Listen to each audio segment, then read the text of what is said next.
Okay, so we're diving into something today that might sound kind of dry, Right. resource equity, Yeah. but it's really fascinating when you think about what it means for helping kids reach their full potential. Absolutely. So we're going to be talking about resource equity, and we're also going to be talking about community schools. Right. And we have a couple of sources that we're going to be looking at today. Yeah. The first one is the Alliance for Resource Equity, and the second one is Community Schools Forward. Great sources. So when we talk about resource equity, Uh-huh.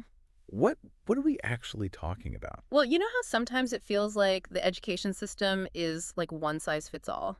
Right. It's really not how kids learn best. No, it's like we're assuming that everybody's going to fit into a size medium shirt, Yeah. and that's just not going to happen. Exactly. So resource equity is about making sure that the shirt fits everybody. Yeah, it's about making sure that the resources are meeting the needs of each and every student. So not just about throwing money at the problem. Right. Not just about like funding in general, but about making sure that the funding is targeted and that the resources are aligned to the needs of the students.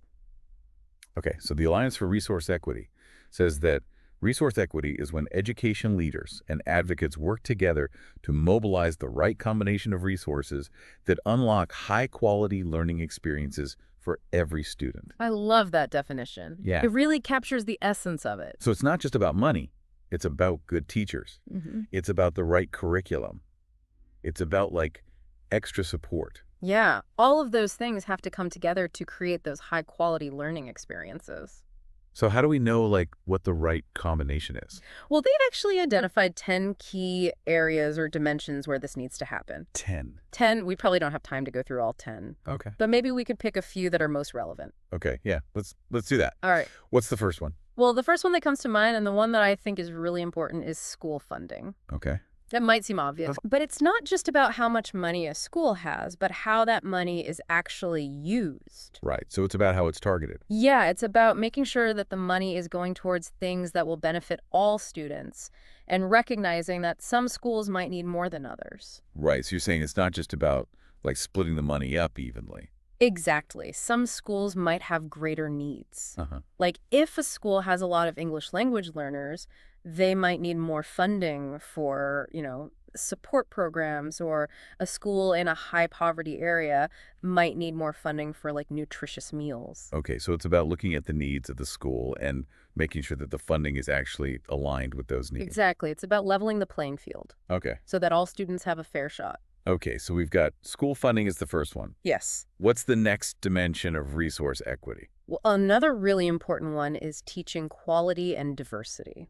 Okay. So how do those two things fit together? It's about recognizing that having great teachers in every classroom is essential and making sure that those teachers reflect the diversity of the students that they serve. Okay. So it's not just about having enough teachers, but it's about having high quality teachers. Absolutely. And it's about making sure that those teachers come from diverse backgrounds and have diverse experiences. So that the students can see themselves reflected in their teachers. Exactly. Representation matters. Yeah.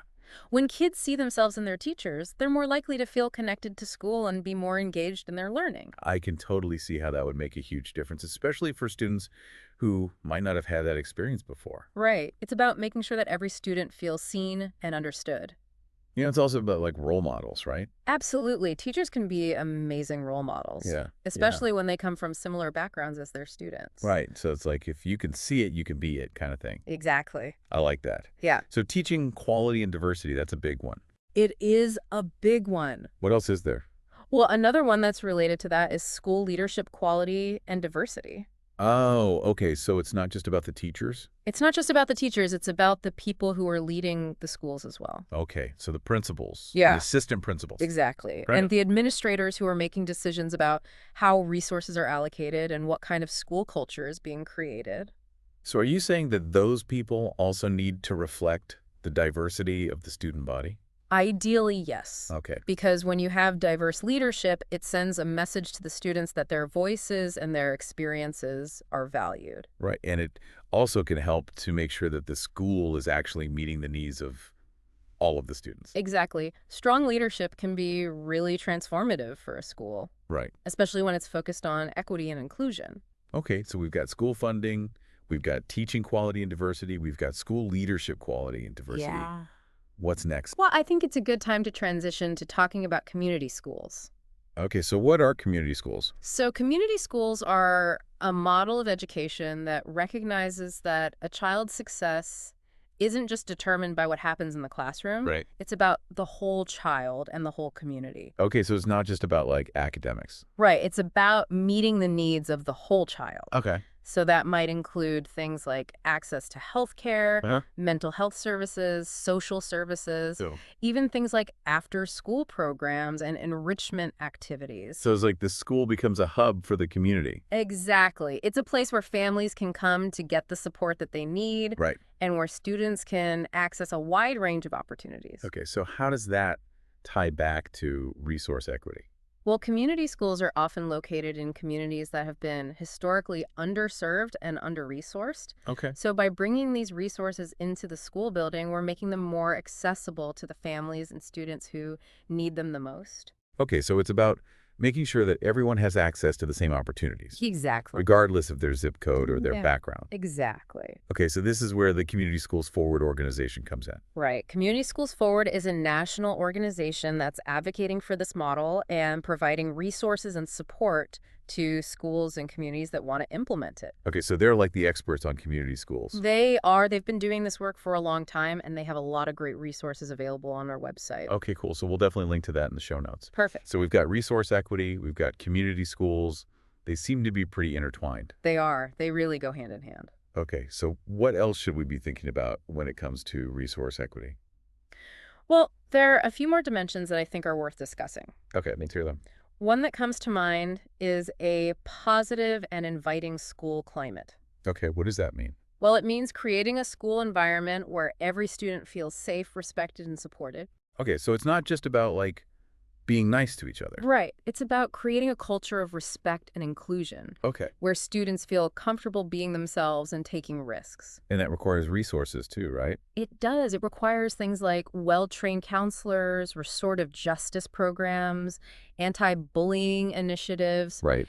and professional development for teachers on how to create inclusive classrooms. So it's not just about like putting up a poster that says be kind. No, it's about putting the resources in place to actually create a positive and supportive school climate. Right. And I imagine that that kind of environment can have a really positive impact on student learning. Absolutely. When students feel safe and supported, they're more likely to be engaged in their learning and to achieve at higher levels. Okay, so positive and inviting school climate. That's another important dimension of resource equity. It is. What else is there? Well, another one that's particularly important to me is empowering and rigorous content. Okay, what do you mean by that? It means making sure that all students have access to a curriculum that is both challenging and engaging. Okay, so it's not just about like making things easy for them. No, it's about setting high expectations and giving them the support they need to meet those expectations. Okay. And it's also about making sure that the content is relevant to their lives and their experiences. So it's not just about like memorizing facts. Right. It's about teaching them how to think critically and solve problems. Okay, And to be active and engaged citizens. like that? Yeah, and this is another area where resource equity comes into play because not all schools have the same resources to provide these kinds of enriching learning experiences. Right, so some schools might have more access to like technology or field trips That's or right. guest speakers. Exactly. Okay, so it's about making sure that all students have access to those kinds of opportunities. Exactly. Okay, so we've got positive and inviting school climate. We've got empowering and rigorous content. Yeah. What else should we be thinking about? Well, I think those are some of the key dimensions to start with. But it's important to remember that they're all interconnected. You Right. can't really have one without the others. Okay, so it's about looking at the whole picture Exactly. and making sure that all students have what they need to succeed. Exactly. Okay, well, this has been really helpful. I'm glad to hear that. I'm starting to get a much better understanding of what resource equity is all about and how it relates to community schools. That's great to hear. But I'm curious to know more about how this actually looks in practice. Yeah, Can you give me some examples of schools that are doing this well? absolutely. There are lots of great examples out there. Okay, so let's hear about them. Sure. So, one example that comes to mind is a school district in California that was really struggling with high dropout rates. Oh, wow. And they implemented the community school model, and they saw a significant improvement in their graduation rates. Wow, that's amazing. So what did they actually do? Well, they started by doing a needs assessment of the community, Mm-hmm. and they found that a lot of students were dropping out because they had to work to support their families. Okay, so they were having to make a choice between like going to school and helping their family. Exactly. And so the school partnered with local businesses to create internships and apprenticeships for students Oh, that's cool. so that they could earn money while they were still in school. So they were able to do both. Yeah. And they also provided wraparound services for families, Like what kinds of things? like childcare and transportation assistance and job training programs for parents. So it's really about supporting the whole family. Exactly. Because they recognized that a child's success is dependent on the well-being of the whole family. Right. If the parents are stressed out and struggling, then that's going to impact the child's ability to learn. Exactly. Okay, so that's one example. What are some other examples of schools that are doing this well? Well, another example is a school in New York City that was facing a lot of challenges with student behavior. And they implemented a restorative justice program as part of their community school model. And what is restorative justice? It's an approach to discipline that focuses on repairing harm and building relationships. Uh-huh. So instead of just punishing students for misbehavior, Right. they bring the students together with the people who have been harmed by their actions. Okay. And they work together to come up with a plan to make things right. So it's about like accountability and making amends. Exactly. Right. And they also provide support to both the students and the victims. Okay, so it's not just about like getting the students to apologize. Right. It's about addressing the underlying issues that might be contributing to the behavior. Okay, so what kind of impact did that have on the school? Well, they saw a significant decrease in suspensions and expulsions. Wow. And they also saw an improvement in school climate. So the students were getting in trouble less often and they were feeling more connected to the school. Exactly. That's amazing. Yeah, it's a really powerful model. So these are just a couple of examples, but there are lots of other schools out there that are doing amazing things with the community school model. Absolutely. And it's really inspiring to see how this approach can transform schools and communities. It really is. Okay, so we've talked a lot about the theory behind resource equity in community schools. Yeah. But I'm wondering, what are some practical things that parents can do to advocate for these things in their own communities? Yeah, that's a great question. And I think the first step is to just get informed. Okay, so like do your research? Exactly. Learn about the community school model and the principles of resource equity. Okay. There are lots of great resources available online, Uh-huh. like the Community Schools Forward website that we mentioned earlier. Right. And once you have a good understanding of these concepts, you can start talking to other parents Okay. and to your child's teachers and to school administrators. So spread the word. Exactly. Share what you've learned and why you think this model could benefit your school and your community. Okay, so start those conversations. Yeah, and then you can also get involved in local advocacy efforts. Like how? Well, you can join a parent group or a community organization that's working to promote resource equity in community schools. Okay. You can attend school board meetings, Huh. and you can write to your elected officials. So like make your voice heard. Exactly, because the more people who are speaking up about these issues, Right. the more likely we are to see change. Okay, so it's about getting informed. It's about talking to people, and it's about taking action. Exactly. Okay, well, that's really empowering to know that we can actually make a difference. You absolutely can. Well, this has been a really informative conversation. I'm glad you found it helpful. I have learned so much about resource equity in community schools, and I'm really excited to see how these ideas can be used to create a more equitable and just education system for all students. Me too. Well, thanks for joining me on this deep dive. It was my pleasure. Well, one that comes to mind when we talk about community schools is student supports and intervention.